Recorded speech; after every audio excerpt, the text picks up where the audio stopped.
Rádio Brasil Central. Em Goiânia, 7 horas. Agora, pela Rádio Brasil Central e RBC FM 90,1, o Mundo em sua casa. O jornal falado de maior tradição no Centro-Oeste brasileiro. O Mundo em sua casa. A informação em cima do fato. Um mundo de notícias no começo do dia. O Mundo em sua casa tem a marca da Rádio Brasil Central e da RBC FM 90,1.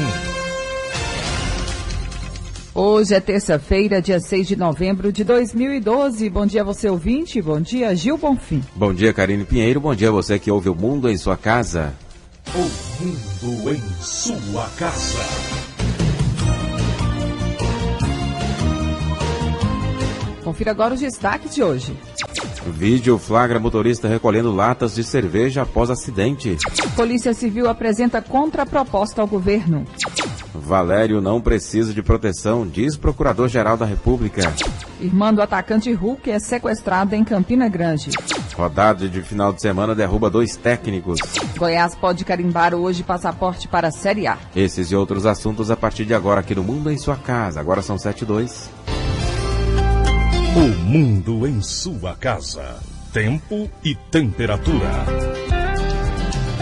A previsão do tempo para hoje em Goiânia é de céu encoberto com períodos de nublado com pancadas de chuva e trovoadas. A temperatura máxima pode chegar aos 32 graus. E a umidade relativa do ar fica entre 90% e 40%. Neste momento, os termômetros marcam 20 graus em Goiânia.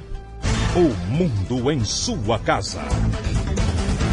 Manchetes dos jornais brasileiros.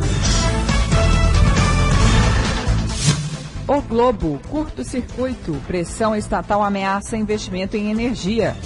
Folha de São Paulo, futuro dos Estados Unidos está nas mãos de 8 estados indecisos. No estado de São Paulo, pesquisa dá ligeira vantagem a Obama. Correio Brasiliense, o mundo quer Obama, os Estados Unidos decidem hoje. Valor econômico, racionado, crédito atende só a 38% das vendas de veículos. Estado de Minas, chuva já matou 9 e dezembro nem chegou. Jornal do Comércio, rodízio de água para 1 milhão de pessoas em Pernambuco. 0 hora, um país dividido. Estados Unidos chegam ao dia da eleição com candidatos empatados nas pesquisas. Brasil Econômico, Copersucor abre setor de etanol nos Estados Unidos com parcela bilionária. O Popular, Operação Monte Carlo, relatório paralelo revela rota do dinheiro ilegal. Diário da Manhã, Rodovida, 2 bilhões de reais em obras. Agora são 7h04. O Mundo em sua casa. O governo de Goiás convida toda a população para prestigiar a assinatura das ordens de serviço que darão início aos programas Rodovida Conservação, Rodovida Reconstrução 2 e Rodovida Construção BNDES. A solenidade acontece nesta terça-feira, dia 6 de novembro, a partir das 10 horas da manhã, no Palácio da Música Belkis Spensieri, no Centro Cultural Oscar Niemeyer, em Goiânia. Compareça e prestigie. Realização Governo de Goiás. Nosso estado cresce, você cresce junto. Apoio a GECOM e Sistema Brasil Central de Rádio. Se a sua empresa busca reconhecimento, anuncie em uma emissora de credibilidade. Rádio Brasil Central 1270, AM, ondas curtas e tropicais. A certeza de resultado. Qualidade com alcance em todo o território nacional. Ligue 3201-7686. Rádio Brasil Central. Comunicando com o mundo. O Mundo em sua casa. A política em Goiás. O deputado estadual do PR, Álvaro Guimarães, lamenta o enfraquecimento do partido em Goiás. Para o parlamentar, os responsáveis são os integrantes da Executiva Nacional, comandada pelo senador Alfredo Nascimento, do Amazonas, em virtude do movimento para a expulsão do deputado federal Sandro Mabel, hoje no PMDB. A partir dessa atitude, iniciou a debandada de prefeitos ligados ao então republicano. O partido elegeu 9 prefeitos. E em 2008 foram eleitos 29. Álvaro Guimarães reclamou ainda da gestão do presidente do partido em Goiás, José Francisco das Neves, o Juquinha, ex-presidente da Valec Engenharia, suspeito de ocultação e dissimulação da origem de dinheiro e bens imóveis rurais e urbanos adquiridos em seu nome e de familiares, com recursos obtidos indevidamente durante a gestão da Valec entre 2003 e 2011. A Valec é responsável pela... como é que chama mesmo? Pela Ferrovia Norte-Sul. Isso mesmo. O Nordeste Goiano ganhou ontem a primeira agência do VaptVupt e a sede do programa Bolsa Futuro. As unidades foram inauguradas em posse pelo governador Marconi Perillo e o vice José Eliton.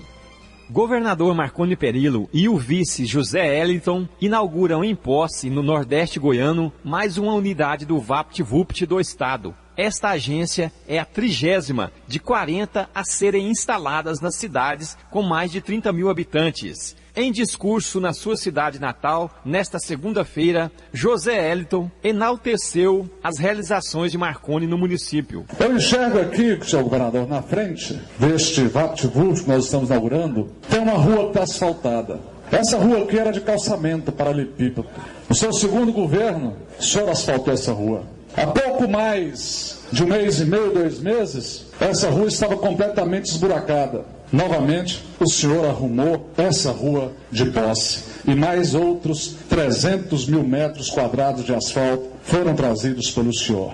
Foi no primeiro governo e segundo governo do senhor que nós observamos o crescimento desta região, com importantes conquistas. Governador Marconi Perillo destaca a eficiência dos serviços prestados à população e a meta a ser alcançada. Esta já é a 30ª, me parece, a 30ª agência que eu tenho a honra de inaugurar como governador.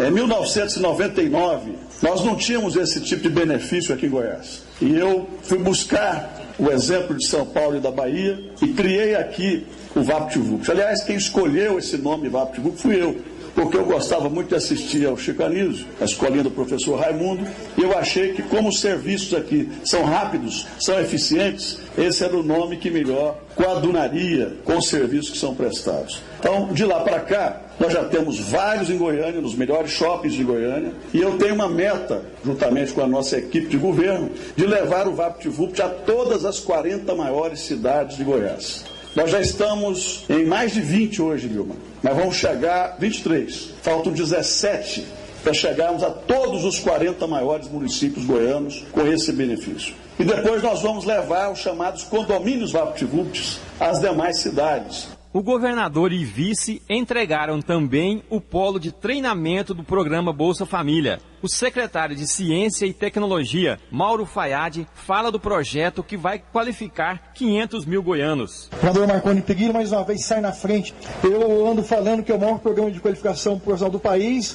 Semana atrasada, foi uma empresa de Brasília, foi que pesquisou e falou assim: Mauro, você está enganado, é o maior programa de qualificação profissional da América Latina. Em posse, 800 alunos estão matriculados no Bolsa Família. Entre os 10 cursos oferecidos estão destilador de álcool, secretariado, técnicas agrícolas e encanador. De posse no Nordeste Goiano, Wilton Vieira para o Sistema Brasil Central de Rádio. 7-9. Servidores municipais de Nerópolis estão de greve. Os funcionários alegam que o atual prefeito Gil Tavares, do PTB, deixou de pagar todas as gratificações desde que perdeu as eleições no dia 7 de outubro. O PTBista foi derrotado pelo candidato Fabiano da Saneago, do PSDB, que teve 54% dos votos. Gil ficou em segundo, com 44%. O prefeito Gil Tavares alega que a prefeitura teve uma queda de arrecadação no segundo semestre e que a falta de pagamento das gratificações não tem relação com a derrota dele na eleição municipal. E os candidatos e partidos políticos que disputaram as últimas eleições municipais têm até hoje para prestar contas à Justiça Eleitoral. O candidato eleito que não fizer isso não vai tomar posse.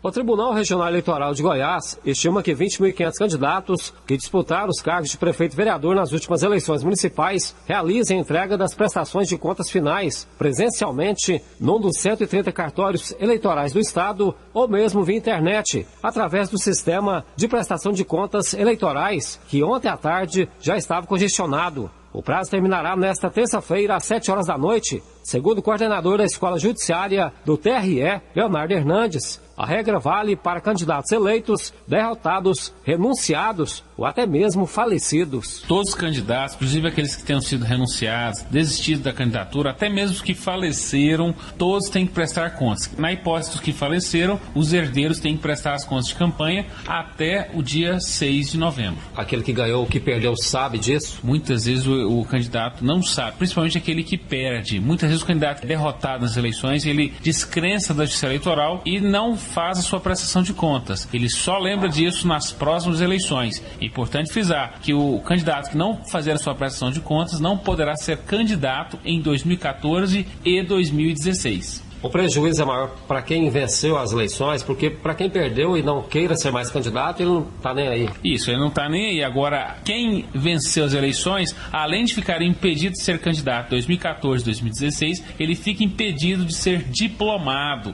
de obter o seu diploma da Justiça Eleitoral e, consequentemente, ele não poderá tomar posse. Portanto, é importante que o candidato preste as suas contas de campanha o mais breve possível. A partir desta quarta-feira, a Justiça Eleitoral notificará os inadimplentes para que prestem contas em 72 horas. Jânio Rodrigues para o Sistema Brasil Central de Rádio.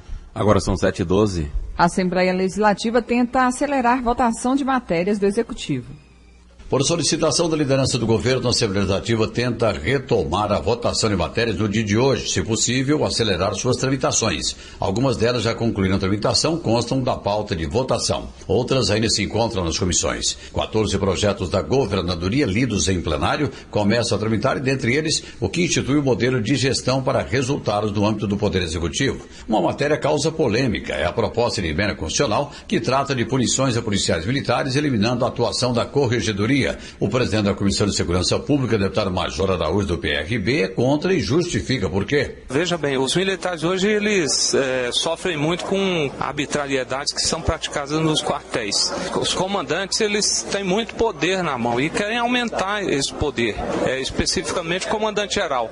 Hoje os militares submetidos a conselho de disciplina para serem demitidos, eles, após a decisão do comandante-geral, que é uma decisão já soberana, ele pode discordar do resultado do conselho, mesmo que esse resultado ele seja totalmente favorável ao militar, ele soluciona decidindo assim mesmo pela exclusão do militar, mas hoje há uma obrigatoriedade de passar pela homologação da auditoria militar. É justamente o que o comando da Polícia Militar, através de mensagem que veio para essa casa, deseja acabar. Nós somos contrários porque isso deixa mais ainda a situação dos militares vulnerável. Na manhã de ontem, o presidente da Comissão de Segurança Pública, Major Araújo, promoveu reunião para esclarecimento sobre a proposta de emenda constitucional de interesse das militares goianas, instituindo a aposentadoria aos 25 anos de serviço para policiais e bombeiros militares femininas. Libório Santos, Sistema Brasil Central de Rádio.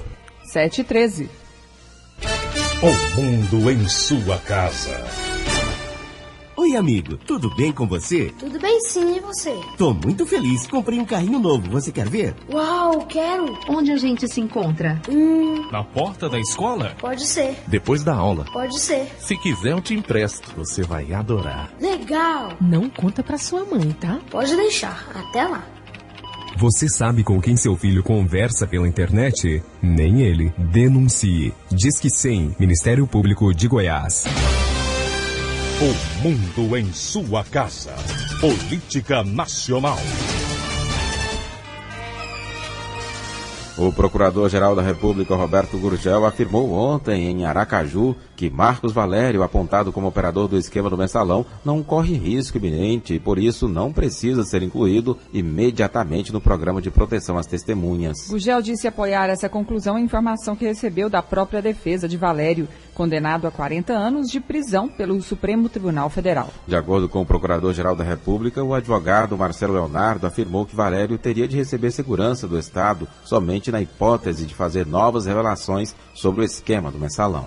E o ministro nega chantagem e diz que Marcos Valério está desesperado. O ministro da Secretaria-Geral da Presidência, Gilberto Carvalho, afirmou nesta segunda-feira que o depoimento de Marcos Valério teria dado ao Ministério Público em setembro, após ter sido condenado pelo Supremo Tribunal Federal, é fruto de desespero. Apontado como operador do mensalão, Valério recebeu durante o julgamento no STF penas de 40 anos de prisão por 5 crimes. A pena só será proclamada com o resultado definitivo após a Corte terminar o cálculo da punição dos outros 24 réus condenados pelo esquema de compra de apoio político no Congresso durante o governo do ex-presidente Lula. Eu tinha que falar sobre esse caso, eu já falei durante a semana. Nunca vi Marcos Valério, nunca falei com ele, nem por e-mail, nem por nada, não tem nada a ver. Nunca soube dessa história também de chantagem lá em Santo André. Para mim isso é nesse caso, eu não sei, vocês devem imaginar, eu tenho até que respeitar o desespero dessa pessoa, mas eu não tenho mais o que falar sobre esse assunto, realmente eu não tenho. O presidente sabe das coisas, na boa, de verdade, não é natural isso que as pessoas tentem, mas não vão conseguir. O presidente nunca teve nada com essa história, tá longe, fora disso, completamente. O ministro foi secretário municipal em Santo André de 97 a 2001 e sempre negou a existência do esquema de pagamento de propina a empresários. Segundo a revista Veja desta semana, o encontro entre Valério e o ex-secretário-geral do PT, Silvio Pereira, ocorreu em 2003, um ano depois do assassinato de Celso Daniel. Nesse encontro, o petista teria pedido dinheiro para evitar que Ronan fosse a público dizer que Lula e Carvalho eram beneficiários do dinheiro desviado da Prefeitura de Santo André. O Instituto Lula não quis comentar o caso na última sexta-feira. Os assessores do ex-presidente afirmaram que desconhecem o conteúdo do novo depoimento de Valério, prestado em setembro à Procuradoria-Geral da República. De Brasília, Ronaldo Berwanger. 7h17. As eleições nos Estados Unidos. Pesquisa mostra Obama com 50% das intenções de voto. Uma pesquisa do jornal The Washington Post e da TV ABC mostra o presidente Barack Obama com 50% das intenções de voto entre os americanos que devem ir às urnas nesta terça-feira. Mitt Romney vem com 47%. Os dois estão empatados dentro da margem de erro, que é de 2,5 pontos para mais ou para menos. Desde julho, Barack Obama não chegava a 50% das intenções de voto dos possíveis eleitores nesta pesquisa. Há apenas 10 dias a vantagem era de Romney. 7h17. O mundo em sua casa. O governo de Goiás convida toda a população para prestigiar a assinatura das ordens de serviço que darão início aos programas Rodovida Conservação, Rodovida Reconstrução 2 e Rodovida Construção BNDES.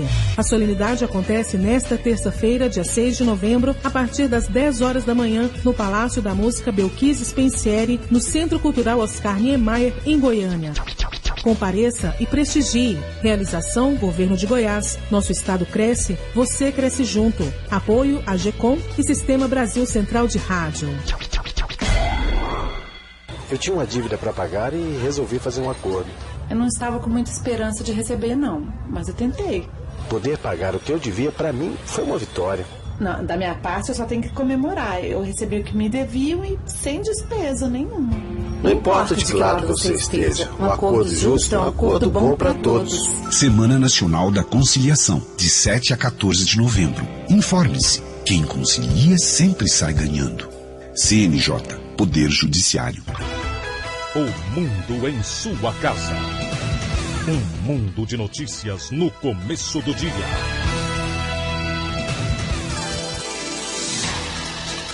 Representantes dos policiais civis se reuniram ontem com a delegada-geral da Polícia Civil, Adriana Corsi, e entregaram uma contraproposta ao governo estadual.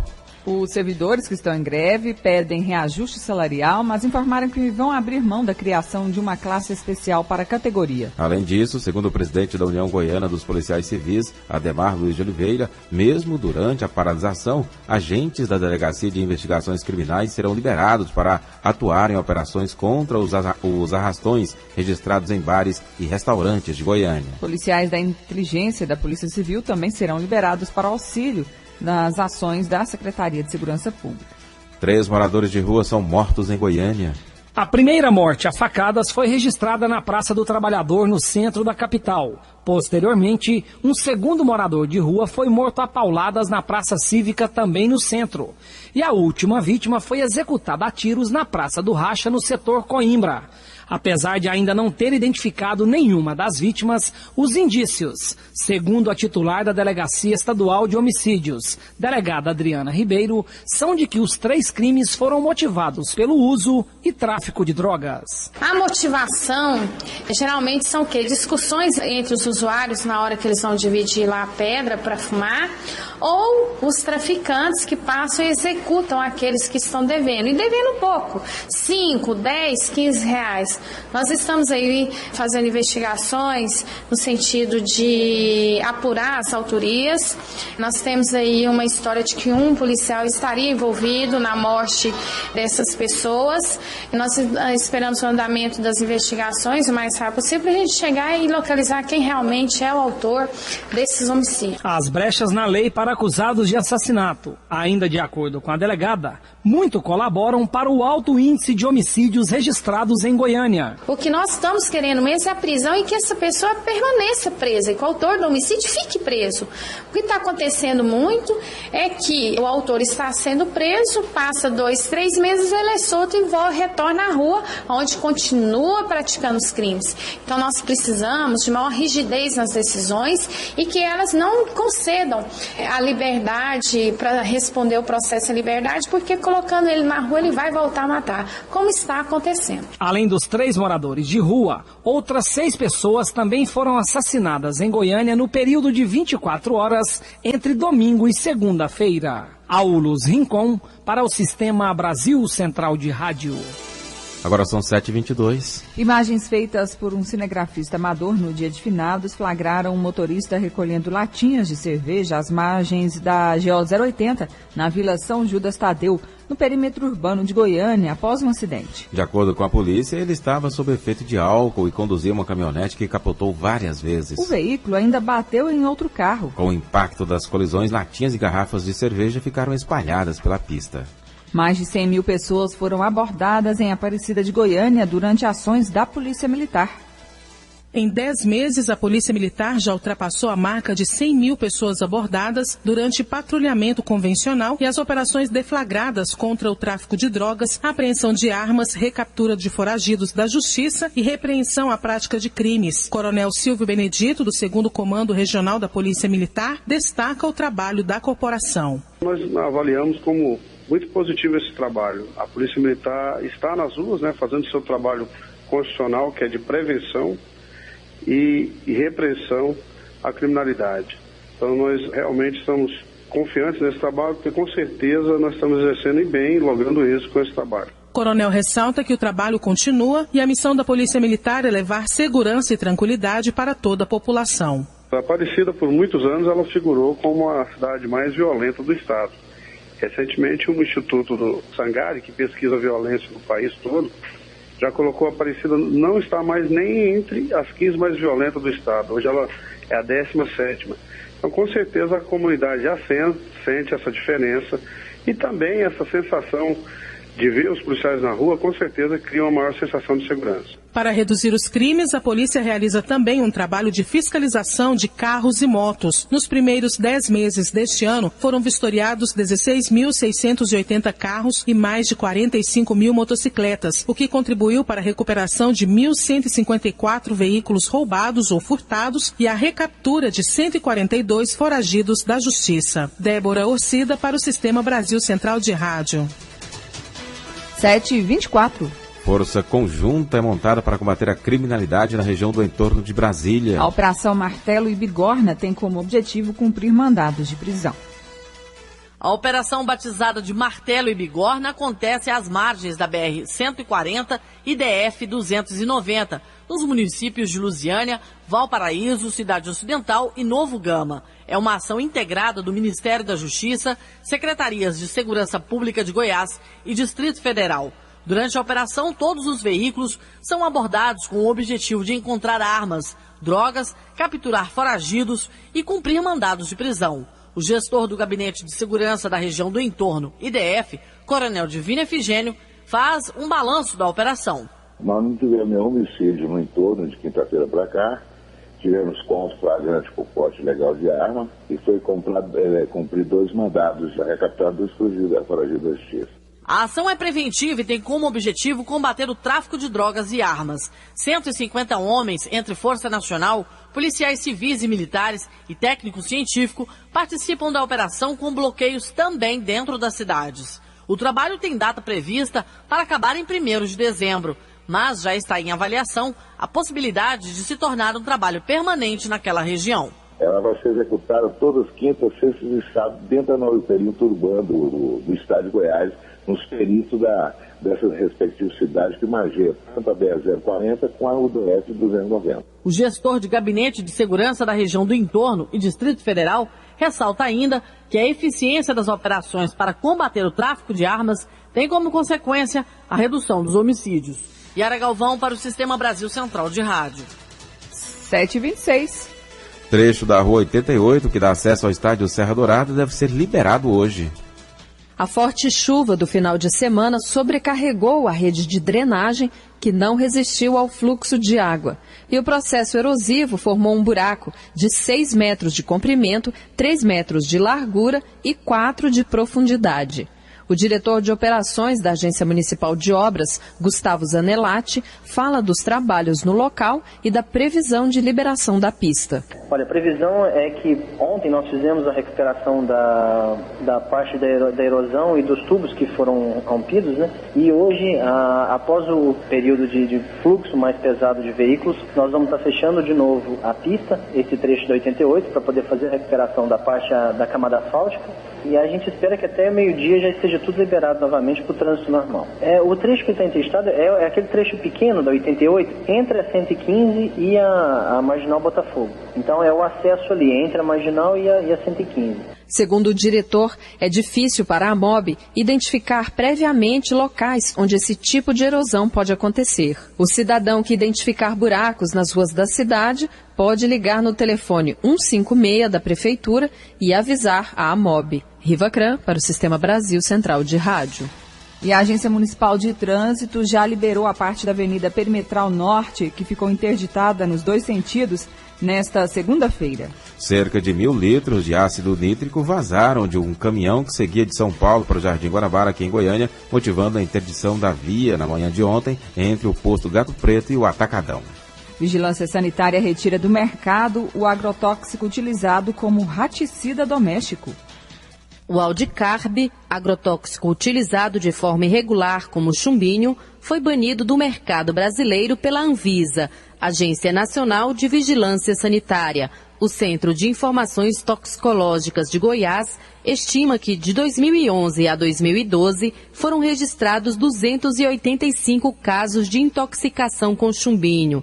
5 pessoas morreram depois de ingerirem a substância, que é a 5ª causa de intoxicação no estado. O toxicologista do CIT, Romário Vaz, apoia a decisão da Anvisa de proibir o uso do produto. Porque o chumbinho hoje já estava como um caso de preocupação de saúde pública, né? Porque ele estava sendo vendido clandestinamente e a grande preocupação de casos que não são contabilizados aqui com a gente, esse pessoal que estava manuseando, fracionando esse produto. Romário Vaz destaca que em casos de intoxicação, a primeira providência é levar a vítima para o médico. Procurar o médico, e normalmente a gente está passando essa informação para o médico, porque ele tem que fazer um tratamento específico, né, que é a própria lavagem gástrica, o carvão ativado, e ele tem um antídoto, uma grande vantagem para os médicos e para o tratamento e para o paciente é que tem um antídoto. Então, quando é socorrido a tempo, normalmente o prognóstico é bem favorável. Mais informações pelo telefone 0800 646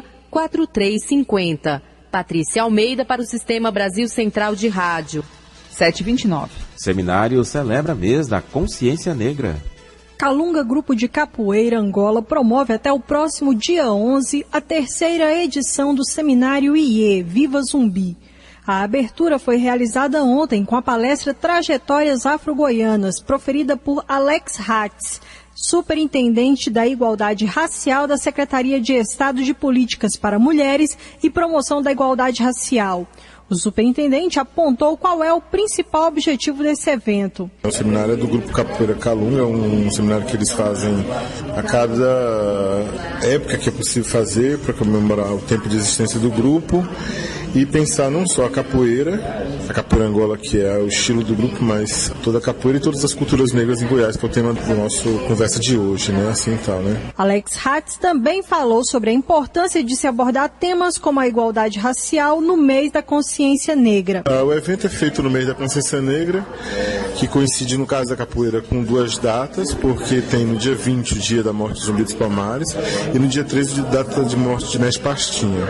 Esse mês os movimentos negros, as culturas afro-brasileiras se juntam para fazer isso, né? Celebrar sua identidade, suas identificações, considerando que muitos desses grupos são abertos para pessoas de todos os pertencimentos étnico-raciais, e tem um pouco também de reflexão a respeito da condição dessas expressões culturais e da condição da população negra, né, no Brasil. A programação do seminário segue até o dia 11, com mesas redondas, oficinas, palestras, rodas de capoeira e de prosa.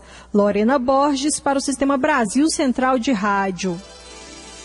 Agora são 7h31. Entre os dias 7 e 14 de novembro, acontece em todo o país a Semana Nacional de Conciliação, dando a oportunidade de quem tem processos pendentes na Justiça de conversar, negociar e chegar a um acordo justo e bom para todos. Para saber mais sobre a Semana Nacional de Conciliação, vamos conversar com o Dr. Donizete Martins de Oliveira, membro permanente do Núcleo de Conciliação. Bom dia.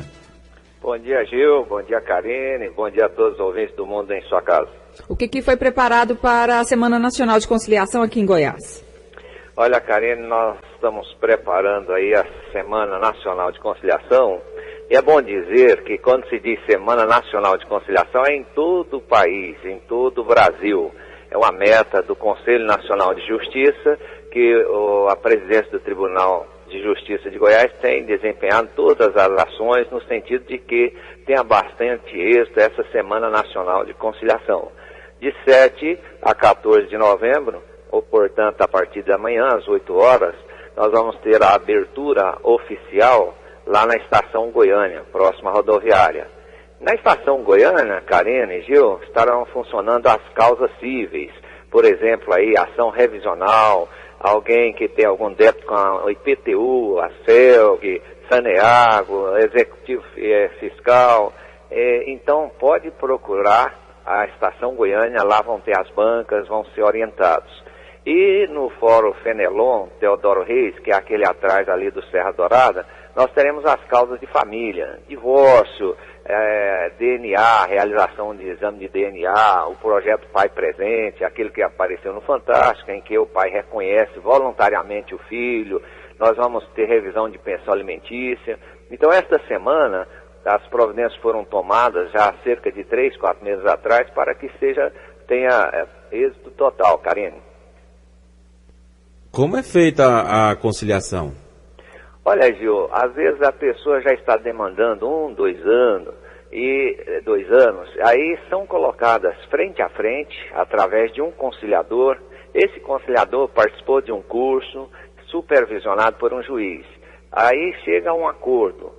Significa dizer que para chegar num acordo é o bom senso. Às vezes a parte abre mão de algo, a outra também, porque na verdade, antes falava assim, Gil, antes um mau acordo do que uma boa demanda. Hoje nós estamos pensando diferente. Antes um bom acordo, que as partes saiam de lá felizes, do que uma boa demanda.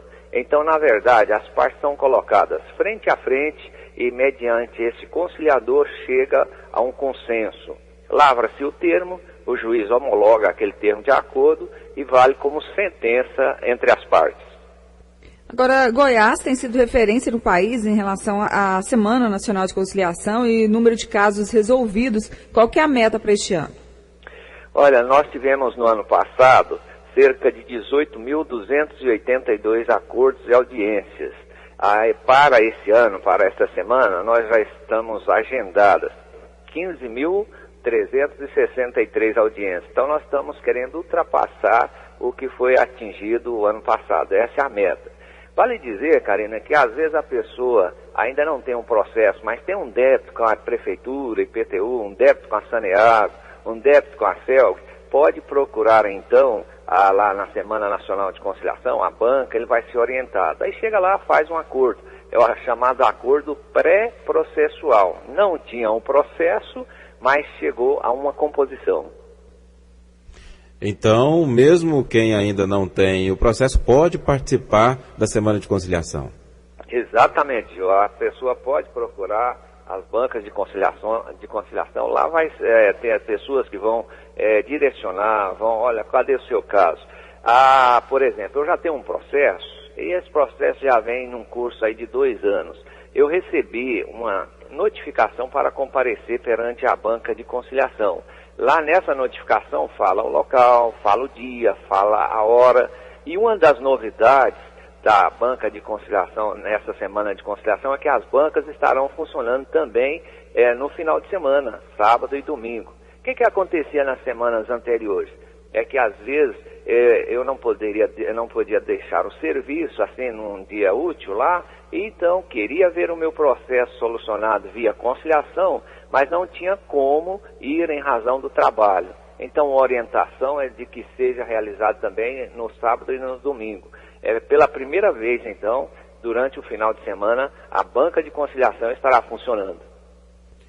Donizete Martins de Oliveira, membro permanente do Núcleo de Conciliação do Tribunal de Justiça de Goiás. Obrigado pela entrevista aqui ao Mundo em Sua Casa. Bom dia. Bom dia, eu agradeço a oportunidade. E lembrando sempre, viu, Gênio? Lembrando sempre, Karine, conciliar é legal. Sim. Conciliando a gente entende. Às vezes um processo que levaria 2, 3 anos, questão de 20, 30 minutos, as partes estão frente a frente e chegam a um consenso. Então, conciliar é legal. Conciliando, a gente se entende. Obrigada ao doutor Donizete Martins de Oliveira, falando então sobre a Semana Nacional de Conciliação, que vai acontecer de amanhã até o dia 14 em todo o país. Aqui em Goiás, o Tribunal de Justiça do Estado organizando o evento, dando a oportunidade de quem tem processos pendentes na Justiça de conversar e chegar então a um consenso, a um acordo justo e bom para as partes. Agora são 7h37. A Getop lança novas obras para recuperar rodovias. O presidente da Agência Goiana de Transportes e Obras, Jaime Rincon, assina às 10 horas de hoje ordem de serviço para a realização de novas obras de recuperação de rodovias estaduais.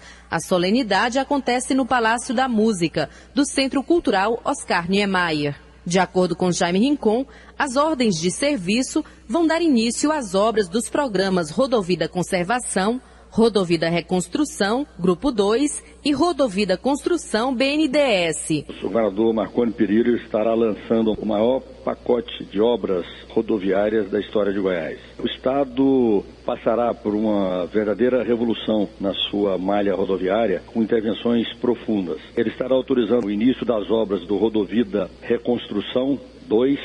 Nós já concluímos e pagamos a primeira etapa desse programa, que foram 2.081 quilômetros do programa Rodovida Reconstrução 1.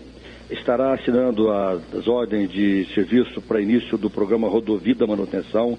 É um novo conceito de manutenção da malha rodoviária do Estado. E irá assinar o mais importante de todos os programas, que é o Rodovida Construção. Por meio do Rodovida Construção, BNDES, serão construídos 1.700 quilômetros de rodovias estaduais asfaltadas.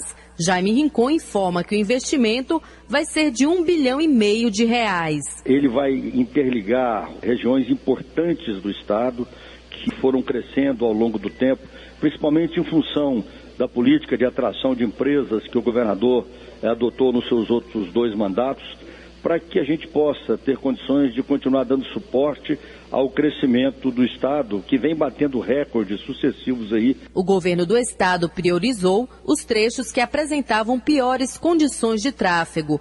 Patrícia Almeida para o Sistema Brasil Central de Rádio. 7h39. Vamos saber como foram as últimas 24 horas nas rodovias com Libório Santos. Bom dia. Exatamente, bom dia, ouvintes da Brasil Central. Últimas 24 horas nas rodovias goianas, 23 acidentes, 15 feridos e 2 mortos. Os acidentes mais graves: colisão frontal na BR-153, quilômetro 170, entre Uruaçu e Porangatu. Gol, placa KFA 6870 de Campinorte. Adroaldo Rodrigues de Sales, 31 anos, fatal. Segundo veículo, Scania, placa CNR 2681 de Tabapuã, São Paulo. O motorista saiu ileso. Saída de pista na J330, quilômetro 178, entre Orizona e Pires do Rio. Ford Escort, placa KEG 9237 da Anápolis, Newton José de Oliveira, motorista também vítima fatal. Libório Santos, Sistema Brasil, Central de Rádio. Agora são 7h40. A seguir as notícias do esporte com José Calazans. O mundo em sua casa. Novembro tem vacina pro garrote, pra novilha. A conquista vai ser nossa. Goiás livre de aftosa. É 100% protegido, 100% do seu gado. Nosso estado sem perigo, com rebanho vacinado. Até 30 de novembro, segunda etapa de vacinação para bovinos e bubalinos com até 24 meses e declaração também pela internet. Agrodefesa e Governo de Goiás. Nosso estado cresce, você cresce junto. Mesmo quando não está chovendo, o mosquito da dengue continua transmitindo a doença. Então faça chuva ou faça sol, o combate não pode parar. Toda semana tire 10 minutos para fazer a sua parte. Elimine a água parada, deixe caixa d'água bem tampada e nada de garrafas ou pneus dando sopa para o mosquito. Se você ficar parado, o tempo pode ficar feio, porque a dengue mata. Secretaria de Saúde, SUS e Governo de Goiás. O mundo em sua casa.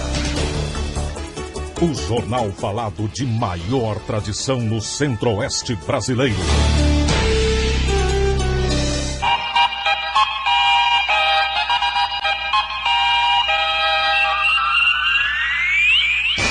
O mundo em sua casa.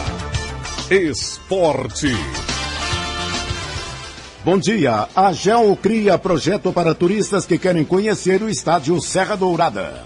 O estádio Serra Dourada, construído pelo governo do estado em 1975, é um dos principais pontos turísticos de Goiânia. E pensando em tornar o espaço mais acessível para a população, a administração criou um projeto para receber turistas que queiram conhecer o estádio. Quem explica melhor é Isabela Maia, gerente do Serra Dourada. As pessoas vinham, não tinha guia para acompanhar, não tinha ninguém para explicar a fundação, como foi feito, qual o arquiteto responsável, qual o engenheiro.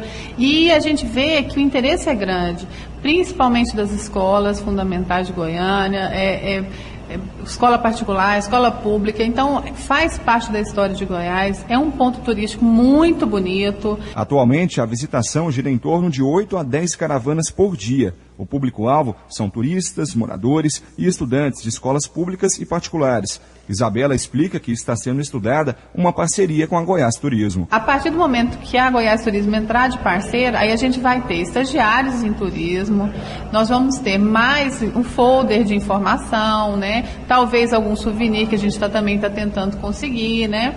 Isso tudo sem ônus, a gente vai tentar fazer tudo sem cobrança, para que as pessoas realmente tenham interesse em conhecer. A visitação deve ser previamente agendada pelo telefone 3201-6082. As visitas acontecem de segunda a sexta-feira, das 8 às 11 horas da manhã e das 2 às 5 horas da tarde. Paulo Henrique Santos, para o Sistema Brasil Central de Rádio. 7h43. A revolta dos torcedores do Palmeiras pode fazer o clube perder outros mandos de campo do Campeonato Brasileiro. Isso porque o árbitro goiano Elmo Alves Rezende Cunha, que dirigiu o jogo contra o Botafogo no último domingo em Araraquara, relatou na súmula que os palmeirenses agrediram 4 policiais e atiraram uma bomba em direção à polícia militar. O Palmeiras jogou em Araraquara, pois cumpre punição justamente por problemas com a sua torcida. O procurador do STJD, Paulo Schmidt, afirmou que o Palmeiras será denunciado e pode pegar um gancho ainda mais pesado do que apenas 4 jogos que está cumprindo atualmente por causa das brigas entre torcedores do último clássico contra o Corinthians. Na reta final do Brasileiro, o Verdão jogará em São Paulo apenas na última rodada contra o Atlético Goianiense, que oficialmente está rebaixado e começa a se planejar para o ano que vem. Os jogadores do Atlético se reapresentam daqui a pouco ao técnico Jair Araújo após a queda para a Série B na próxima temporada. Derrota de 2-0 diante do Corinthians e a partir de agora o Atlético se prepara para o jogo contra o Santos, que será disputado no estádio Bezerrão, na cidade satélite do Gama. Jair Araújo, que poderá contar com o retorno do atacante Ricardo Bueno e também do zagueiro Diego Giareta, ambos que cumpriram suspensão diante do Corinthians. Uma semana que promete ser daquelas. Poderemos ter mais jogadores dispensados. Semana passada foram 4. Serão quantos desta vez? É aguardar para ver. Eric Maravilha, para o Sistema Brasil Central de Rádio. 7h45. Angélica Aparecida Vieira, irmã do atacante Hulk, foi sequestrada ontem em Campina Grande, na Paraíba. O crime ocorreu na porta do restaurante onde trabalha como nutricionista. De acordo com a polícia, a jovem de 22 anos estava sozinha em um carro no bairro do Catolé quando foi abordada e levada por homens armados. Hulk é o atleta mais valorizado na temporada 2012. O paraibano de 26 anos foi vendido pelo Porto de Portugal para o Zenit da Rússia por 143 milhões de reais. Diretoria do Vila Nova prioriza acerto com atletas que não vão ficar. No Vila Nova, tudo segue tranquilo após a eliminação do clube na Série C do Campeonato Brasileiro. A diretoria fazendo acertos com os jogadores que têm seus vínculos encerrados com o clube e também com aqueles jogadores que vão permanecer para a próxima temporada. Na verdade, dos jogadores que têm os contratos encerrando ainda em 2012, apenas 2 faltam acertar com o Vila Nova. O volante Mancuso, que está viajando, provavelmente chega ainda hoje a Goiânia para resolver sua situação, e o atacante Pedro Júnior. Esse pediu para ficar por último, pediu que a diretoria priorizasse os demais jogadores e aí, por último, sua situação será resolvida com o Vila Nova. Pedro Júnior, que tem casa em Goiânia, mora aqui em Goiânia, preferiu então ficar por último para acertar com o Vila Nova. Só após esses acertos, a diretoria informou que vai começar a pensar no planejamento para a próxima temporada. Jogadores, por exemplo, que estiveram no Anésio Brasileiro Alvarenga nesta temporada, que podem renovar para o ano que vem, como os casos do volante russo, atacante Edu Amparo e também o meia Rony Dias. Paulo Massad para o Sistema Brasil Central de Rádio. 7h47. Os resultados da 34ª rodada provocaram 2 trocas de técnicos na Série A. No Vasco, o Marcelo Oliveira deixou o clube depois da derrota para o Sport por 4-0, a 6ª consecutiva na competição. Já Márcio Goiano foi demitido do Figueirense, penúltimo na classificação da Série A, após a derrota para o Flamengo 1-0. De olho no Criciúma contra o São Caetano, Goiás pode garantir hoje o acesso para a Série A. A delegação do Goiás chegou ontem, no fim da tarde, a Varginha, no sul de Minas Gerais, onde o time enfrenta o Boa Esporte, logo mais, às 9h50, pela 35ª rodada da Série B do Campeonato Brasileiro. O Goiás busca a 9ª vitória jogando fora de casa na competição para se manter como líder, já que com os resultados na última rodada, o Goiás voltou a assumir a ponta na tabela da Série B do Campeonato Brasileiro. O time terá apenas uma alteração em relação ao último confronto contra o Ipatinga no Serra Dourada, e a vitória do Goiás por 4-0. O volante Marcos Paulo será o substituto de Amaral, titular da posição, que está suspenso pelo 3º amarelo. Outro titular, Vitor, continua no departamento médico. Com isso, Peter segue como titular na posição. O Goiás precisa vencer o jogo para se manter na ponta da tabela, e a diretoria promete uma grande promoção com ingressos trocados por alimentos para o jogo de sábado, jogo da festa para a galera do Goiás contra o Barueri no Serra Dourada. Vinícius Silva para o Sistema Brasil Central de Rádio. Todos os jogos da 35ª rodada do Campeonato Brasileiro da Série B, além de Boa e Goiás e Criciúma e São Caetano, serão hoje Atlético Paranaense e América de Natal, Grêmio, Barueri e Ceará, Guarani e Asa, Joinville e Guaratinguetá, Ipatinga e Bragantino, Vitória e América Mineiro, CRB e Paraná Clube, ABC e Avaí. Às 7h49 do esporte é o que há. Obrigado, José Calazans. O mundo em sua casa.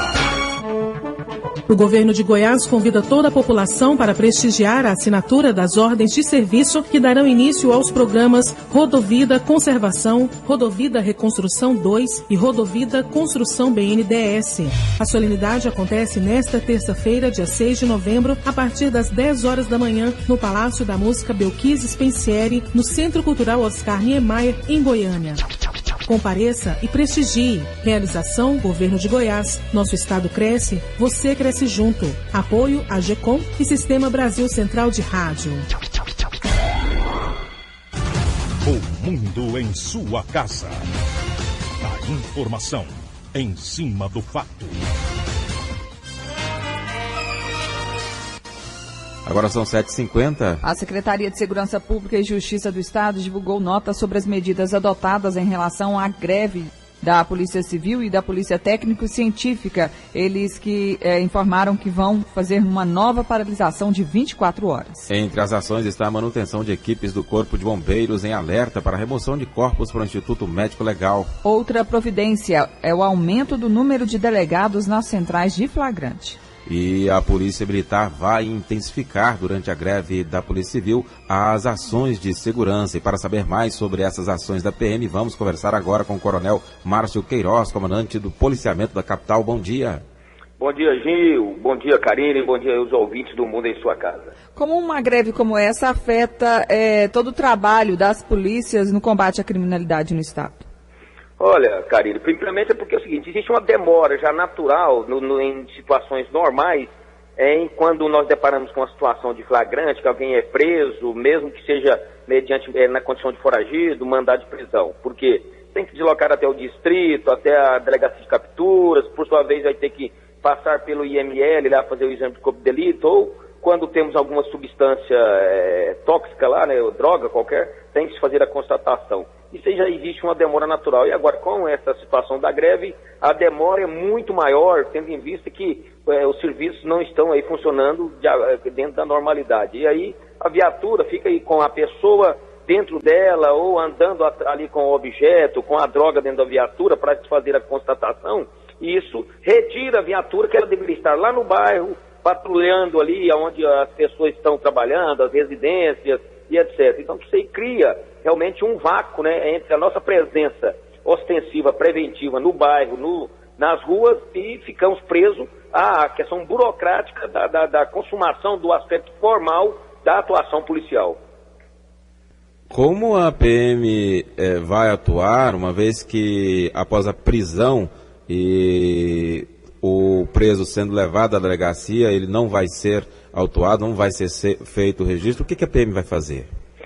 Olha, Gil, o que está ocorrendo é o seguinte, é que como esse movimento envolve mais a categoria dos agentes e dos servidores aí do Instituto Criminalística e do IML, os delegados estão trabalhando. E nós já estabelecemos com a Polícia Civil, a nível de delegados, uma postura que, embora tenha demorado, muitas das vezes o delegado, ele que está conduzindo o inquérito, ele mesmo está digitando, ele está fazendo todo esse trabalho.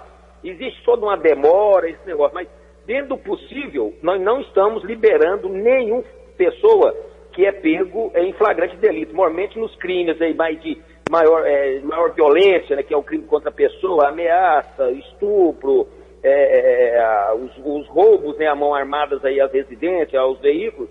Quando nós pegamos o criminoso, nós estabelecemos lá com a superintendência da Polícia Judiciária, o seu titular, o doutor Teixeira, ele está fazendo sempre que o possível, fazendo as intervenções para que os delegados atuem, né, mesmo com a deficiência dos agentes, mantendo esses indivíduos.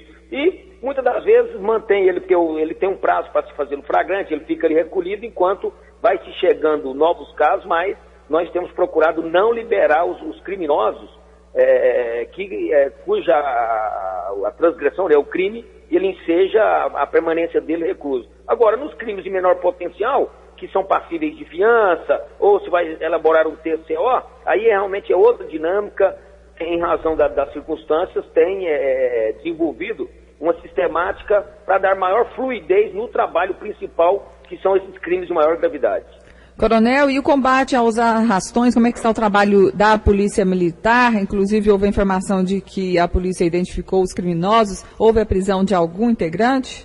Olha, na verdade, houve a identificação. O nosso pessoal do Serviço de Inteligência, juntamente com a Polícia Civil, está no encalço dessas pessoas que foram identificadas. Foi expedido o mandado de prisão preventiva contra eles e a qualquer momento poderão ser presos, né? Isso aí depende, lógico, o bandido ele fica aí numa situação de gato e rato com a polícia, porque ele esconde, ele só aparece à noite, comete os delitos. Então, mas nós estamos aí, nós desenvolvemos toda uma estratégia, tivemos algumas reuniões já com o segmento aí dos bares e restaurantes de Goiânia, através dos seus representantes na Brasel, e isso tem surtido efeito, porque nós tivemos há 2 semanas atrás um pico ali de uns 4 há 5 atos, né, que houve aí estabelecimentos. Nesse final de semana passado nós tivemos um caso que apenas, e nós estamos com a estratégia montada junto com esse segmento no sentido de estarmos ali presentes e evitar que o crime ocorra. Prender o criminoso é secundário, porque o interessante para nós e para a população é que ninguém tenha aí a sua integridade física ameaçada, o seu patrimônio dilapidado, mas a estratégia nossa tem sido correspondida, nós estamos aí atentos a essa circunstância, nós mobilizamos todo um aparato das tropas especializadas, né, Giro, Choque, OTAN, para fazermos frente a essa onda, porque o crime migra, ele vai de um lugar para outro, o bandido vai aonde tem dinheiro.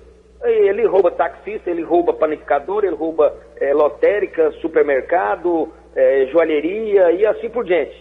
Agências do Correios, então ele vai migrando. E dessa vez agora eles caíram em cima aí do segmento de bares e restaurantes. Então nós estamos desenvolvendo essa estratégia para conter, para coibir e prender e inibir esses fatos. Coronel Márcio Queiroz, comandante do policiamento da capital, obrigado pela entrevista aqui ao Mundo em Sua Casa. Um bom dia. Bom dia, um bom trabalho, Gil e Karine. Obrigada, bom dia. E um princípio de incêndio no Portal Shopping, no bairro Capuava, na saída para Inhumas, acaba de ser controlado pelo Corpo de Bombeiros. A corporação foi acionada às 7 horas de hoje para conter as chamas que atingiram 2 salas do subsolo do estabelecimento. No local está sendo realizada uma exposição de réplicas de dinossauros. Não há registro de feridos e informações sobre possíveis causas do incêndio. 7h56. Goiás deve entrar no mês de dezembro com 7 bilhões de dólares nas exportações. De janeiro a outubro, os números superaram as vendas internacionais de todo o ano passado. De janeiro a outubro deste ano, as exportações goianas somaram 6 bilhões de dólares, superando as vendas de todo o ano passado. Na comparação com outubro de 2011, em 2012, a exportação do milho cresceu 212%, chegando a 156 milhões de dólares. As carnes tiveram crescimento de 41%, ferroligas 73%, ao contrário da soja, que teve uma queda de 14% nos negócios, fechando outubro em 66 milhões de dólares. Outra novidade foi o etanol vendido para os Estados Unidos. Goiás vende mais para a China, Coreia do Sul, Holanda, Espanha, Irã, Rússia, Taiwan, Japão e México. O secretário de Indústria e Comércio, Alexandre Baldi, dedica o sucesso das exportações goianas à política pública do governo de Goiás. O crescimento se deve às políticas públicas que o governo vem adotando para poder colocar em prática os investimentos no campo. O FCO no setor rural já foi praticamente totalmente absorvido entre janeiro e setembro, principalmente pelos produtores rurais, para que eles pudessem investir. As políticas de atração de investimentos também, as missões empresariais internacionais, como está ocorrendo agora entre China e Austrália com o Gabinete de Mineração, para que dê visibilidade ao setor mineral no estado de Goiás, atrair investimentos e atrair principalmente compradores para os produtos que estão no estado de Goiás. O crescimento das exportações do estado de Goiás neste ano de 2012 já está na ordem de 25%, enquanto o Brasil cai aproximadamente 4,5%. A nossa meta pelo ano de crise e de poucas projeções feitas pelo Ministério do Desenvolvimento, Indústria e Comércio Exterior era de que pudéssemos manter pelo menos os mesmos números de 2011, mas ela já foi superada em mais de aproximadamente 10%, onde nós almejamos chegar ao número recorde, que hoje já está consolidado como um recorde na casa de 6 bilhões de dólares, a 7 bilhões de dólares com os meses de novembro e dezembro para as exportações goianas. Somente no mês de outubro de 2012, as exportações goianas totalizaram 641 milhões de dólares. As importações, 444 milhões. Goiás comprou mais veículos, automóveis, tratores, produtos farmacêuticos, mecânica, adubos ou fertilizantes, produtos químicos, vindos principalmente do Japão, da Coreia do Sul, da Suíça, da Tailândia, dos Estados Unidos, da Alemanha, China. A diferença do que Goiás vendeu e comprou teve saldo positivo de 197 milhões de dólares. Jânio Rodrigues para o Sistema Brasil Central de Rádio. 7h59. O Brasil possui 241 rotas de tráfico de pessoas, segundo o estudo feito pela Organização das Nações Unidas. O levantamento foi apresentado ontem na Comissão Parlamentar de Inquérito que trata do tema na Câmara Federal. A região norte, de acordo com a CPI, tem a maior concentração de rotas, com 76 no total, seguida do Nordeste e Sudeste. As principais vítimas são meninas, geralmente com idade entre 12 e 17 anos, que são levadas para prostíbulos em Manaus ou para o Suriname. Em Goiânia, 8 horas e termina mais uma edição do Mundo em Sua Casa, que teve a apresentação de Karine Pinheiro e Gil Bonfim. Redação e edição Adam Mendes, Antônio Correia e Marcelo Cabral. Direção de estúdio Luzene Gomes. Chefes de reportagens Ione Chagas e Almir Costa. Operação de áudio Otair José. Central técnica Leandro Franco. Gerência do sistema de rádio Suede Barbosa. Direção de tele e rádio difusão Abadia Lima. O Mundo em Sua Casa volta amanhã às 7 da manhã. Obrigado pela sua atenção e até lá. Bom dia, Karine. Bom dia, até amanhã. Este foi, pela Rádio Brasil Central e RBC FM 90,1, O Mundo em Sua Casa. O jornal falado de maior tradição no Centro-Oeste brasileiro. O Mundo em Sua Casa. A informação em cima do fato. Um mundo de notícias no começo do dia. O Mundo em Sua Casa voltará sempre com a marca da Rádio Brasil Central e da RBC FM 90,1.